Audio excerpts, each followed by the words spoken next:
Bukod sa mga nasirang tahanan at eskwelahan, bakas din ang epekto ng pagyanig sa mga kabataan sa Mindanao na balot pa rin ng takot.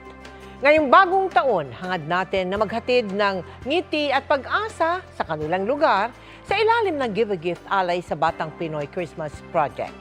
Tuloy ang operasyon ng GMA Kapuso Foundation kahit pa nagkaroon doon ng panibagong pagyanig.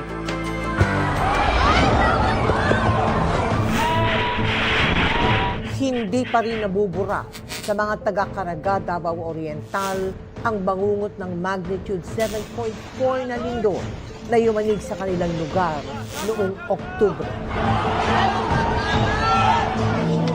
Kaya sa tuwing may hinang lindol or aftershock, muling bumabalik ang takot ni Teacher Grace at ng kanyang mga estudyante. Yung kinder ko, nag-iiyak na sila, pumunta sa akin, yumakap sa akin. Pagdating namin dito sa labas, yung mga bata ko is walang tsinelas, walang bag. Sa lakas nga ng lindol, nawasak ang kanilang silid-aralan. Kaya sa stage ng kanilang maliit na covered court muna nagkaklase ang mga estudyante. Para kahit papaano'y maibsa ng bigat ng kanilang nararamdaman. Nagtungo sa kanilang lugar ang GMA Kapuso Foundation noong nakaraang Miyerkules para maghatid ng mga regalo ngayong bagong taon sa mga batang naapektuhan ng lindol. Pero sa kalagitnaan ng kanilang distribusyon, muling yumanig ang 6.4 magnitude na lindol. Mabuti na lang ligtas ang lahat.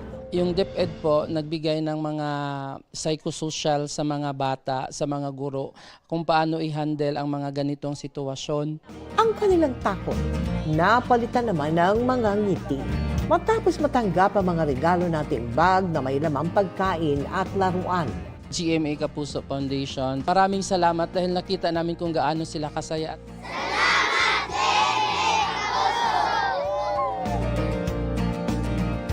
Maraming salamat sa Ronald McDonald House Charities Philippines sa pakikiisa sa ating proyekto.